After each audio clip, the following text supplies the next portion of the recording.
오늘의 본문의 말씀은 하나님의 심판과 새로운 구원의 과정 속에서 예레미야가 겪게 되는 도전과 현실에서 맞이한 저항에 대한 이야기입니다. 예레미야는 예루살렘에서 북쪽으로 5km쯤 떨어진 작은 마을 아나돗의 제사장의 가문의 사람입니다. 즉 예레미야는 제사장의 직분을 수행할 사람이라는 뜻입니다. 제사장이 될 에레미야가 예배와 제의를 통해 복의 말씀을 선언해야 됩니다. 그리고 신앙적으로 이스라엘 백성들을 이끌어 가야 됩니다. 그런데 하나님이 주신 민족의 운명과 직결된 심판의 메시지를 선포해야 되는 선지자로서의 소명을 받게 됩니다. 자신에게서도 참 어려운 일이고 제사장 가문에서 볼 때도 희한한 일입니다. 하나님의 심판의 말씀을 전한다는 것이 국가의 지도자들과 일반 백성들에게는 받아들여지기 어려운 일이었습니다. 이 어려운 일을 예레미야는 온몸으로 감당을 해야 했던 것입니다. 예레미야의 그 히브리적인 발음은 이르메야흐입니다. 이르메야흐. 그것은 하나님의 여호와께서 높이신다 또는 여호와께서 풀어놓으신다 그런 의미로 새길 수 있습니다. 예레미야가 부름을 받았을 때는 요시야의 통치 시기였습니다.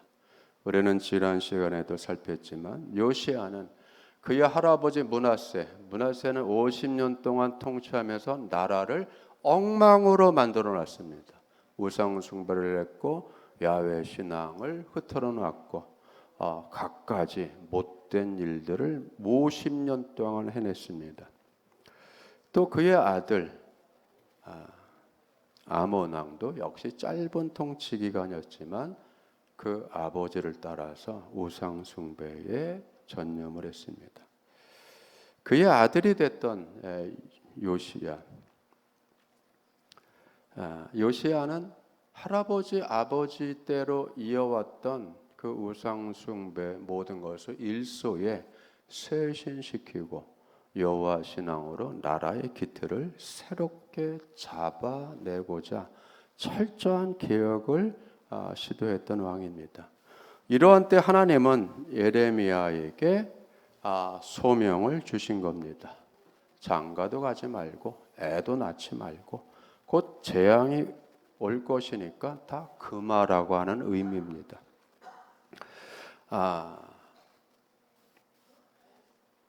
일상적인 평범한 삶이 아니라 좀 고단한 삶으로 주님이 부르셨다는 뜻을 우리가 알 수 있습니다. 하나님은 예레미야에게 선지자의 소명을 주셨습니다. 이것이 예레미야가 하나님부터 받은 도전이 되겠습니다. 우리들도 신앙생활을 하면서 끊임없이 세상으로부터만 도전을 받는 것이 아닙니다. 하나님으로부터, 주님으로부터 도전을 받습니다. 그렇게 살래? 라는 도전입니다. 제사장의 삶을 살아야 하는 예레미야가 선지자로서 살아가야 한다는 것이 그가 받은 삶의 도전입니다. 첫 번째 도전이죠. 소명과 임무는 도전받는 삶을 의미합니다. 이 도전받는 삶을 위해서 하나님은 예레미야에게 우리가 읽은 본문처럼 환상을 주십니다. 예레미야에게 주신 첫 번째 환상입니다. 예레미야는 소명과 체험과 관련해서 자기 임무를 명확하게 해두는 두 가지 환상을 하나님으로부터 받습니다. 그 환상을 보여주시고 하나님께서 예레미야에게 묻습니다. 네가 무엇을 보느냐? 네가 본 게 뭐냐? 예레미야가 대답합니다. 내가 살구나무 가지를 보았습니다. 여러분 엉뚱하죠. 이건 상징적인 겁니다. 환상은 상징을 얘기하고 그 상징의 그 뜻을 캐치를 해야 됩니다. 그리고 하나님은 예레미야에게 또 말씀합니다. 내가 내 말을 지켜 그대로 이룰 것이다. 그렇죠? 그 하나님을 그 상징을 보여주시고 그 보여주신 상징이 무엇인지를 예레미야가 깨달았다라고 아셨고 그리고 그 깨달은 바 그대로 하나님은 실행하시겠다는 겁니다. 그럼 우리는 또 그걸 우리도 이해를 해야 되죠. 살구나무가 뭔지. 왜 하나님은 엉뚱하게 살구나무 가지를 보여주셨다는 말입니까? 영어 성경은 살구나무라고 번역하지 않고 아몬드라고 번역을 합니다. 일본어 성경에도 아몬드로 되어 있습니다. 아몬드. 예, 오늘 만두에 아몬드가 또 올라가 있었습니다. 아몬드. 네, 아몬드. 여러분 어쨌든 번역으로 살구나무. 우리식으로 얘기하면 매화가 될 겁니다. 뭐죠? 겨울 동안 자지 않아요. 그리고 제일 먼저 꽃을 피웁니다. 제일 먼저 꽃을 피움으로 뭘 알게 해주죠? 봄이 왔다. 여러분 복합적인 거죠. 그리고 하나님께서 그 다음 말 내가 지켜보고 있다. 여러분 살구나무라는 말과 내가 지켜보고 있다는 말이 한국말로는 도저히 연결이 안 되는데 히브리어로는 연결이 되는 거예요. 히브리어는 연결이 돼요. 여러분 살구나무는 히브리어로 샤케드입니다. 샤케드. 지켜본다는 것은 샤카드입니다. 모음 하나가 달라요.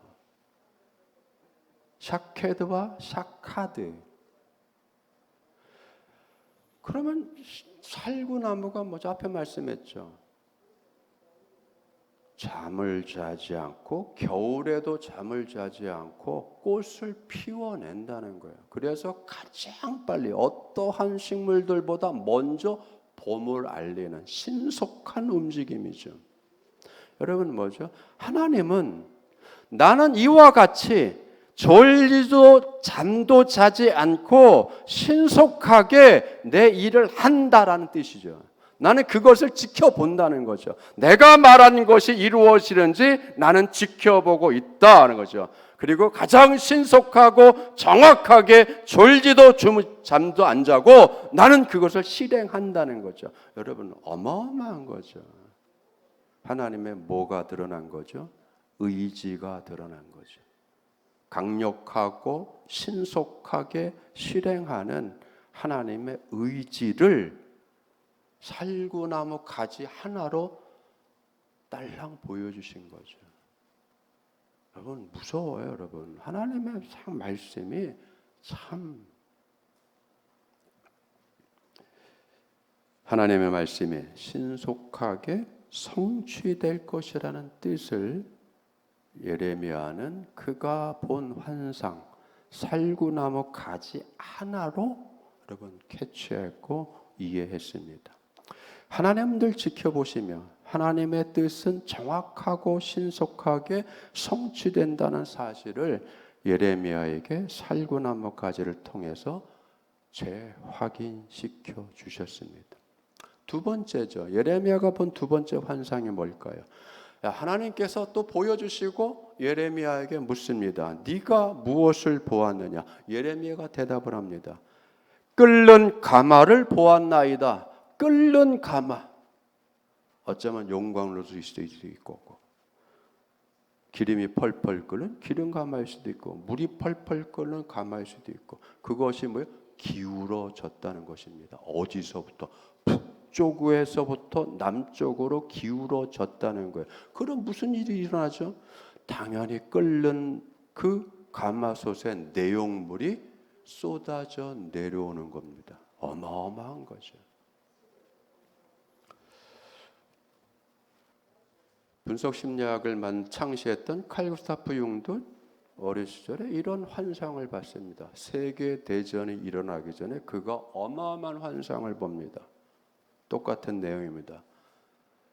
끓는 가마가 북쪽으로부터 기울어져 있는 겁니다.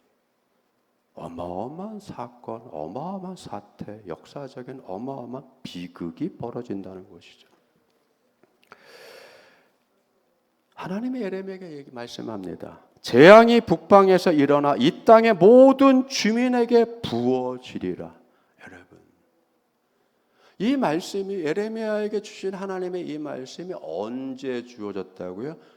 요시야가 어마어마하게 개혁을 일으키고 나라를 쇄신하려고 노력하고 백성들의 마음을 돌이키려고 어마어마하게 노력을 하고 있었던 그때입니다. 하나님께로 돌아가자. 하나님께로 돌아가자. 하나님을 잃어버리면 안 된다. 솔제니친이 러시아가 공산화된 이후에 그가 그 모든 비극을 이전에 들었던 어른들로부터 들었던 이야기로 간추려서 표현한 대목이 있습니다. 우리가 하나님을 잃어버려서 그래. 우리가 하나님을 떠나서 그래. 여러분, 하나님의 백성은 하나님을 떠나면 안 돼요. 하나님의 말씀을 떠나면 안 돼요. 아무리 능력이 있고 아무리 노력하고 아무리 땀을 흘리고 아무리 환경을 개변시켜 나가는 그러한 일을 이루어낸다 할지라도 하나님의 백성의 본질적인 삶은 하나님 안에서 살아가는 것입니다. 세상이 아무리 좋아도 멋있어 보여도 거기에 끄달려 가면 안 되는 거예요. 그건 늘 변화하고 썩고 타락하고 영원하지 않습니다. 재앙이 북방에서 일어나 이 땅의 모든 주민에게 부어지리라. 여러분, 한 사람의 개혁으로 되지 않아요. 온 국민이, 온 백성이 온 마음을 다해서 버릴 걸 버리고 우상을 버리고 자기의 삶의 중심에 하나님 없음을 깨닫고 다윗과 같이 눈물로 금식하며 통회하며 회개하는 그런 철저한 자기 부정이 일어나지 않으면 여러분, 이 도도하게 흐르는 역사적인 변화 앞에 그냥 절단나고 마는 것입니다. 하나님의 소명을 우리가 생각해 봐야 됩니다. 하나님은 예레미야에게 하나님께서 앞으로 이스라엘 백성들의 행하실 일의 신속함과 그 판결의 방향을 보여주신 후에 예레미야에게 소명의 말씀을 주셨습니다. 그런 그 말씀은 그러므로 너는 네 허리를 동이고 일어나 내가 네게 명한 바를 다 그들에게 말하라. 그들 때문에 두려워하지 말라. 네가 그들 앞에서 두려움을 당하지 않게 하리라. 즉 하나님의 말씀을 전한다는 것이 뭐죠? 환영받고 반김을 받고 대접받는 그 일이 아니라는 거죠. 그것은 저항에 직면할 것이고 너를 싫어할 것이고 너에게 대하여 저항하며 맞대응해서 싸울 것이라는 거죠. 여러분, 그렇죠? 이 세상에 살아가는 우리의 신앙생활이 환영을 받나요? 아니요, 환영받지 않습니다. 요즘은 더 하죠. 어느 곳을 가든지 교회 다닌다면 그게 듣는 사람들에게 어떠한 반응이 일어나죠? 이상하게 쳐다보죠. 아니, 아직도 교회 다녀? 아니, 거기를 다닌단 말이야? 그거 이상하지 않아? 여러분, 지금은 그렇게 됐어요, 여러분. 세상이 그렇게 됐어요. 자랑스럽지 않고 이상한 인생처럼 뭔가 루저들 같고 세상의 흐름에서 뒤처진 것 같고 딴 세상 사람들 같고 딴 생각하는 사람들. 그런데 그것이 창조적이고 발전적인 것이 아니라 도태돼서 없어져야 될 버러지같이 쳐다보고 있잖아요, 여러분.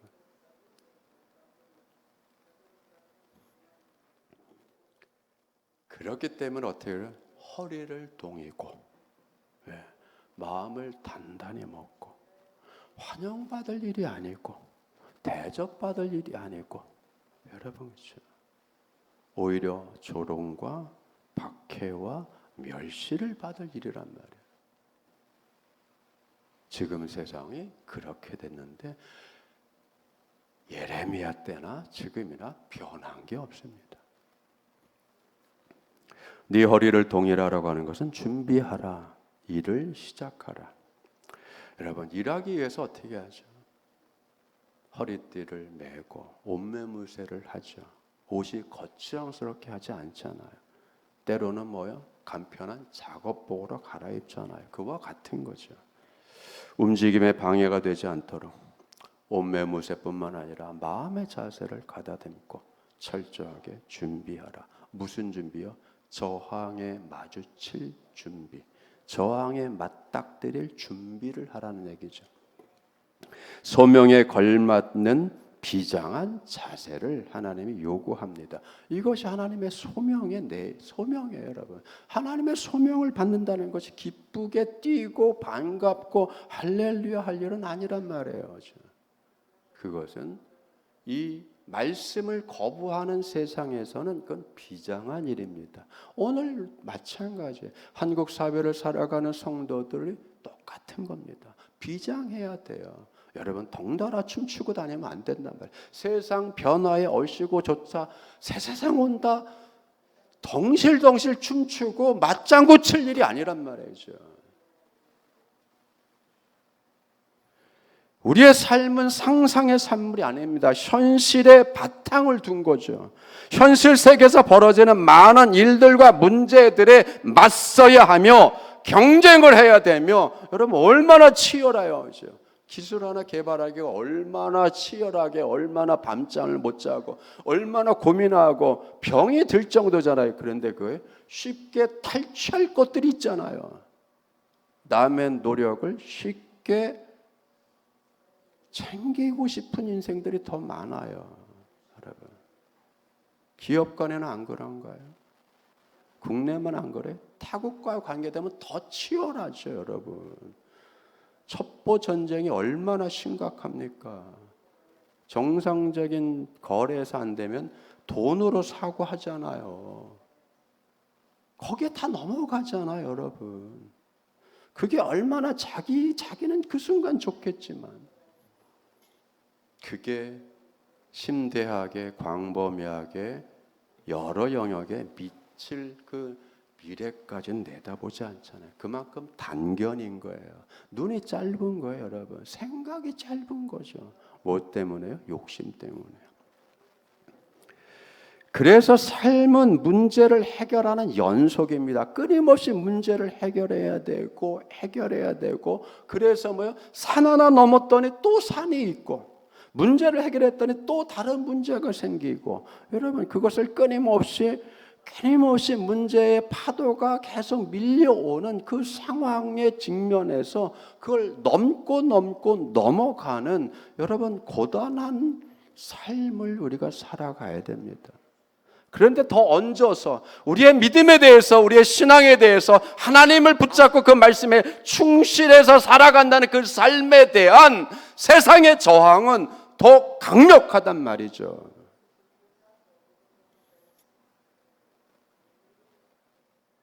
그러나 소명을 주신 하나님은 두려워하지 말라고 합니다. 그들을 두려워하지 마라. 그들을 두려워하지 마라. 여러분 세상 두려워할 필요 없어요. 반대하는 사람을 두려워할 필요 없어요. 저항하는 쪽을 두려워할 필요가 없는 겁니다. 예레미야의 삶이 어때요? 똑같은 거죠. 오늘날 우리의 삶이나 예레미야의 삶이 같은 겁니다.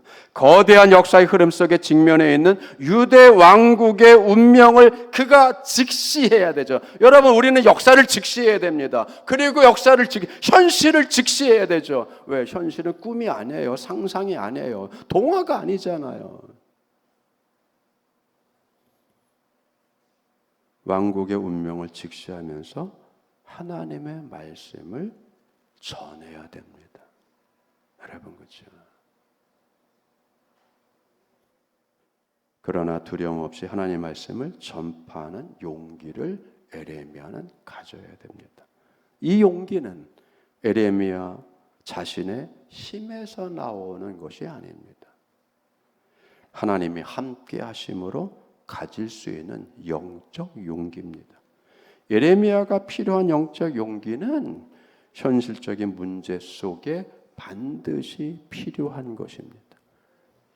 예레미야가 직면한 첫 번째 문제가 뭘까요? 국외로부터 오는 거잖아요. 오늘 두 번째 보여준 환상, 끓는 가마가 북쪽으로부터 기울어져 있습니다. 여러분, 밖에서 들어오는 거죠. 안에서의 근심, 내우도 중요하지만 뭐도 중요한 거예요? 외환이 중요한 거죠. 밖에서 들어온 환란이잖아요. 여러분, 그러니까 우리는 늘 내후 외환에 늘 직면해 있는 겁니다. 내 아내의 문제, 내 가정에서의 문제뿐만 아니라 사회적인 문제, 우리의 국내에서 문제뿐만 아니라 해외에서 오는 국제 관계 속에서 오는 위기, 환란, 어려움 있잖아요. 아내 근심, 밖에서 들어온 환란. 여러분, 그렇죠? 정신 못 차리는 거예요. 정신 못 차리죠, 지금. 예레미야에게 닥친 현실적인 도전은 국가적인 차원의 위험입니다. 그렇죠? 국외로부터 오는 적대국의 위험이죠. 적대국. 어느 나라든지 뭐요? 적성국이 있고 적대국이 있고 주적이 있는 거죠. 그게 명확하지 않으면 무너집니다. 적이 명확하지 않으면 무너지는 거예요, 여러분. 국제 정세가 급변하고 있어요. 현재 강국이 신흥 강국과 싸울 수밖에 없고, 여러분 그렇죠. 교체가 이루어질 수도 있고 이루어지지 않죠. 왜죠? 도전에 응전을 해야 되니까. 여러분, 세계 역사상 패권은 평화적으로 이양된 적이 없습니다. 패권국이 되려면 현재 패권국을 싸워서 이겨야 돼요. 평화적인 이양은 없습니다. 여러분, 이제는 네가 2등인데 1등 됐다. 야, 내가 물려줄게. 그런 법은 없습니다. 싸워야 됩니다. 여러분, 동물의 세계 보세요. 사자의 우두머리가 늘 도전을 받습니다. 젊은 사자들에게 도전을 받죠. 여러분, 그 사자의 왕은 언제나 젊은 사자의 도전에 응해야 되고 물리쳐야 돼요. 피 터지는 싸움을 하죠. 찢겨나가죠. 누가 죽느냐 사느냐의 문제죠. 여러분, 그런 거예요. 패권은 아무 나라가 갖는 게 아니에요. 여러분, 힘 있다고 되는 게 아니에요. 돈 조금 있다고 되는 게 아니에요. 어마어마한 겁니다. 이런 관계 속에서 적은 나라들은 그 위기가, 생존의 존폐 위기가 더 어마어마하죠. 이런 상황 속에서 예레미야가, 여러분, 이런 상황 속에서 예레미야가 하나님에게 소명을 받았고 하나님의 말씀을 전해야 된다는 거예요. 그 하나님의 말씀을 전할 뿐만 아니라 본인도 그 말씀대로 살아가야 돼요. 그렇죠? 우리는 말씀대로 살아가는 하나님의 자녀들입니다. 내 생각대로 살아가는 게 아니에요. 하나님의 말씀, 아버지의 뜻에 맞추어져 살아갑니다. 북쪽에서 재앙이 온다 할지라도, 즉 북쪽은 북방에서 언제나, 이스라엘은 언제나 북에서 적이 쳐들어왔죠. 아수르가 북에서 왔어요. 저쪽 북 말고 북쪽에서 왔어요. 앞으로 바벨론도 북쪽에서 내려올 겁니다. 그 얘기를 하는 거죠. 이것이 예레미야가 직면한 다가오는 현실입니다. 북방 왕국들이 쳐들어오는 것입니다. 여러분, 그냥 올까요? 아니잖아요. 그냥 올까요? 아니잖아요. 하나님이 말씀했잖아요. 내 백성이 나를 떠났다. 그렇죠? 내 백성이 나를 떠났다. 내 백성이 나를 버리고 우상을 스스로 만들어서 그 숭배한다. 그러니 내가 어떻게 하겠냐. 여러분, 그렇죠? 아들, 딸들이 엄한 짓을 하면 어떻게 되죠? 불러다가 홍군역을 내야 하잖아요. 얼마 전에 미국에서 저격 사건이 있었습니다. 여러분, 그 저격범을 누가 알려준 줄 아세요? 그 아버지가 너 무슨 짓을 한 거냐? 너 지금 밖에서 무슨 짓을 한 거냐? 지금 수배 당하고 있는 저가 너냐? 그 아들이 자기라고 실토를 했어요. 그래서 그 아버지가 교구 목사님에게 상담을 했습니다. 우리 아들이 이런 일을 벌였어요. 그래서 체포가 됐습니다. 아버지가 한 일이죠, 여러분. 아들을 바로 잡아야 되잖아요. 너 자수해라. 너 자수해라. 그 아들은 아버지 말을 또 안 들었어요. 여러분, 세상은 그런 거예요.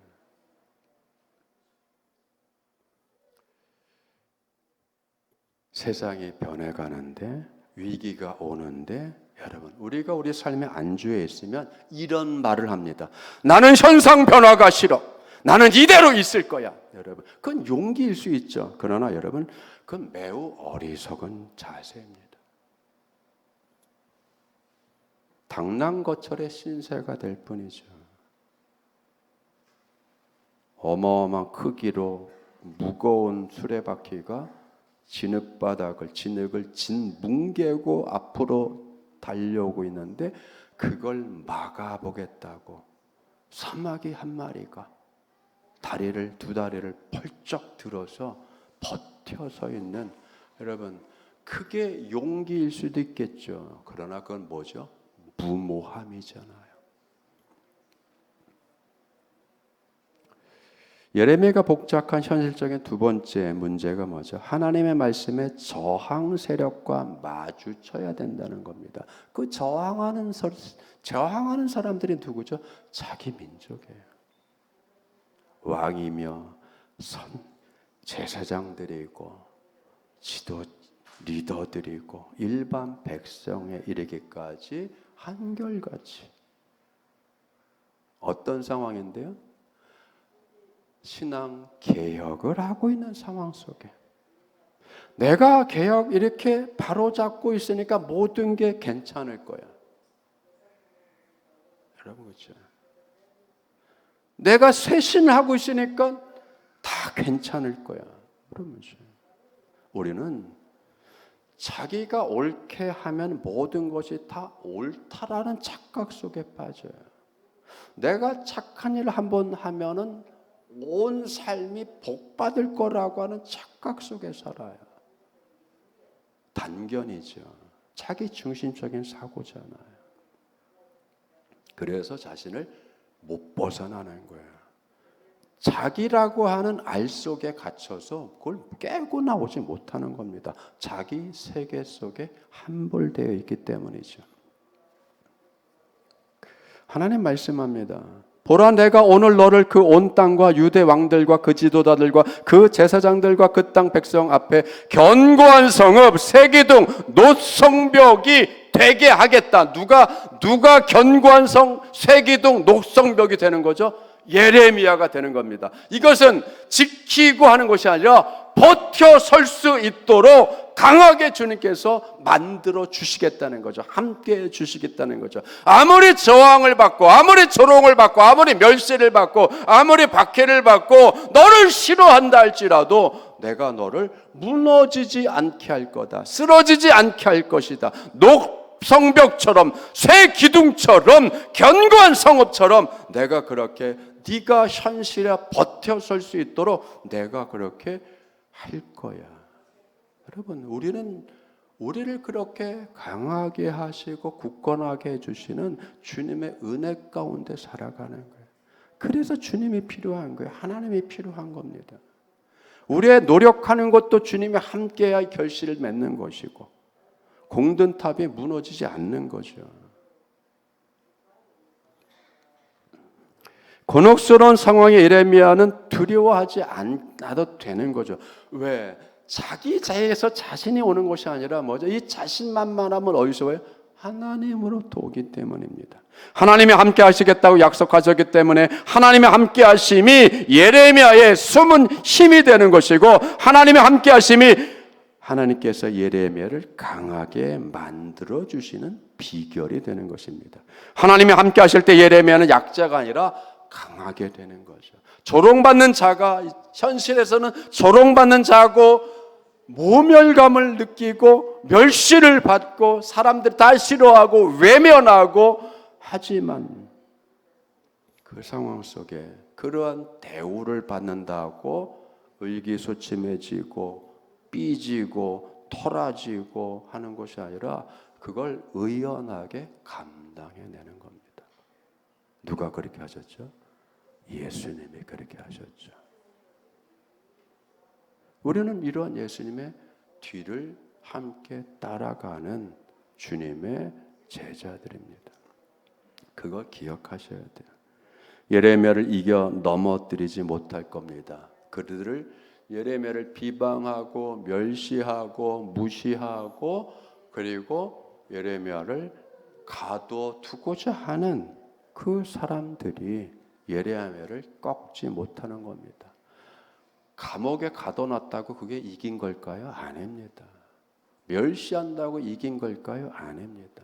여러분, 하나님이 함께 하심으로 예레미야는 선지자로 소명을 받은 후에 40년간을 선지자로서의 사역을 감당해요. 40년. 여러분, 조롱과 멸시와 이 모든 것들은 뭐예요? 40년 동안을 다 받아내는 겁니다. 40년 동안 받아내면서도 변치 않게, 물론 가슴이 아프고 답답하고 그걸 슬픈 마음이 있겠죠. 그래서 하나님께, 여러분, 예레미야도 아쉬운 소리가 아니라 하나님께 대든 적도 있죠, 여러분. 예레미야가 사명을 받았다고 현실이 쉽게 갈 수 있는 것은 아닙니다. 여러분, 우리가 착각을 하면 안 돼요. 내가 믿음을 가졌기 때문에 다 이긴다. 아닙니다, 여러분. 내가 믿음을 가졌기 때문에 삶의 어려움이 쉽게 풀린다. 내가 기도했기 때문에 문제가 풀린다. 아닙니다. 쉬우면 배울 게 없어요. 쉬우면 노력할 일이 없잖아요. 쉽게 가면 여러분 기도할 일이 없잖아요. 내 생각대로 되는데 하나님을 찾을 일이 없죠. 내 계획대로 이루어지는데 여러분 인생을 땅 짓고 헤엄치는 식으로 쉽게 되어지는데 절박함이 없잖아요, 여러분. 간절함이 없잖아요. 노력하지 않습니다. 맨날 쉬운 문제만 풀어보세요. 자기가 다 한다고 착각을 하지. 여러분, 운동도 쉬운 것만 계속하고 가벼운 것만 계속하면 안 늘어요. 근육이 안 붙습니다. 힘이 안 늘어요. 그와 같은 겁니다, 여러분. 그래서 어려움이 오고 씨름할 일이 생기고 고단한 일이 생기고 머리 쓸 일이 생기고 연구할 일이 생기고, 그래서 몰두하게 하고 몰입하게 하죠. 여러분, 몰입을 해서 문제를 풀어보고자 하는 그 몰입해서 문제를 갖고 씨름하는 자세가 있어야 사회 어디를 나가도 그 문제를 갖고 씨름해서 풀어나가죠.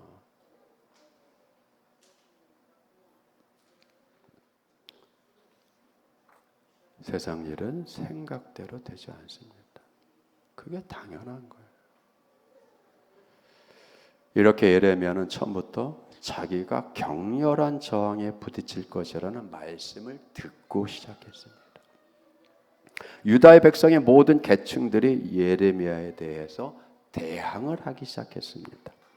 하나님은 예레미야 편입니다. 그런데 하나님이 예레미야 편에 서서 그를 지지하고 힘을 주시기 때문에 예레미야가 계속 자기 임무를 충실히 이행한다면 저항하는 세력들을 두려워할 까닭이 전혀 없는 겁니다. 하나님 말씀했죠. 그들을 두려워하지 말라. 여러분,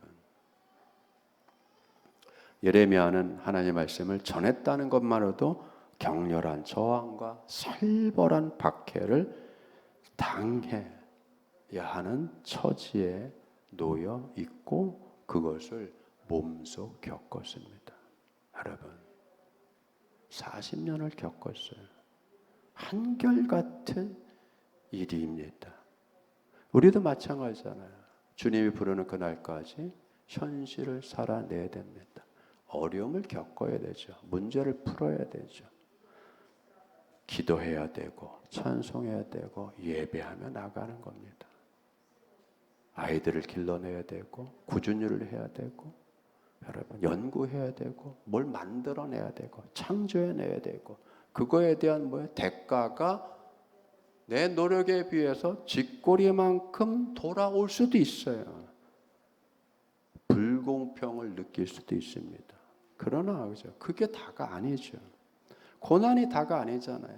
죽음으로 인생이 끝나지 않잖아요. 주님은 그것을 바꾸어냅니다. 예레미야의 하소연이 20장 7절에서 10절까지 참 적나라하게 드러나 있습니다. 한번 집에서 보시기 바랍니다. 예레미야는 하나님의 예언의 말씀을 받아 가혹하고 신랄하게 이스라엘 백성의 잘못을 지적하고 경고해야 했습니다. 이것도 아픈 일이죠. 여러분, 좋은 소리가 나가야 되고 은혜로운 소리가 나가야 되고 복 받을 것이라는 소리가 나가야 되는데 그것이 아니라 오히려 하나님의 경책이 있을 것이고 하나님의 질책이 있을 것이고 하나님의 심판이 있을 것이고 하나님이 매듭을 짚고 가시겠다 작정하셨다. 여러분, 이게 은혜로운 말씀이 아니잖아요. 여러분 생각해 보세요. 은혜로운 말이 아니라 그 정반대의 말을 전하는 자로서 사명을 받았다. 여러분 그렇죠. 환영받지 못하는 거잖아요. 그 환영받지 못하는 그 일을 그가 감당해내야 됩니다. 우리도 마찬가지예요. 오늘을 살아가는 성도들은 똑같은 일을 겪습니다. 세상이 환영하지 않습니다. 교회가 없어졌으면 좋겠다고 하는 사람들이 더 많아졌고 더 많아졌잖아요. 이제. 교회가 왜 있어야 돼?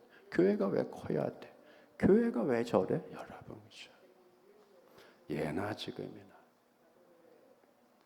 그 일제시대 교회가 민족을 위해서 무슨 선한 일을 했고 어떤 고난을 겪었고 어떻게 헌신했는지를 전혀 기억들을 안 하죠. 그 유산을 기억 안 하죠. 또 그 유산을 이어가지 않죠. 여러분, 이게 우리의 문제입니다. 신앙 유산을, 하나님의 말씀을, 하나님의 뜻을 우리는 이어가야 됩니다. 세상이 뭐라고 해도 무슨 비판을 해도 대접받지 못해도 환영받지 못해도 비난과 조롱을 받아도 그게 중요한 것이 아니라 우리는 우리의 하나님 자녀로서의 도리를 하는 겁니다. 악하게 굴어도 우리는 악하게 대항을 하는 것이 아닙니다. 우리는 조롱을 받아도 축복을 해야 되고 비난을 받아도 복되게 해야 되고 여러분 그렇죠. 이게 우리의 모습이잖아요. 우리의 사명이잖아요. 하나님 큰 재난과 심판으로 끝내지 않습니다. 죄를 심판하시지만 은혜와 사랑 안에서 새롭게 세워가십니다. 바닥을 치고 올라가게 하십니다. 기울어진 것을 바로 잡아주십니다. 하나님께서 우리로 견딜 수 있도록 힘을 주시고 지지하고 계시고 이끌어 주시며 함께 주님도 한 몸으로 감당해 내십니다. 우리보다 먼저 감당해 내셨잖아요. 우리의 질고를 감당해 내셨잖아요. 그리고 그 아픔을 겪으셨잖아요. 고난을 겪으셨잖아요. 멸시를 겪으셨잖아요. 죽임을 당하는 일까지도 그걸 기쁨으로 받아들여 주셨잖아요. 주님께서 여러분과 함께 한 주간 여러분의 사명이 있는 삶을 도우시고 복되게 하시고 지키시고 힘주어서 이끌어 가시기를 축원하고 그 은혜 안에서 여러분들 당당하게 하루하루를 기쁨으로 살아내는 귀한 산 믿음의 생활 되기를 축원합니다. 기도드리겠습니다. 아버지 하나님 감사드립니다. 예레미야의 소명이 그 냉혹한 현실 속에서 변해가는 국제관계 속에서 나라의 명운이 갈리는 그 상황 속에서 소명을 받았습니다. 그리고 때로는 신랄하고 날카롭게 그 삶의 허상을 쪼개고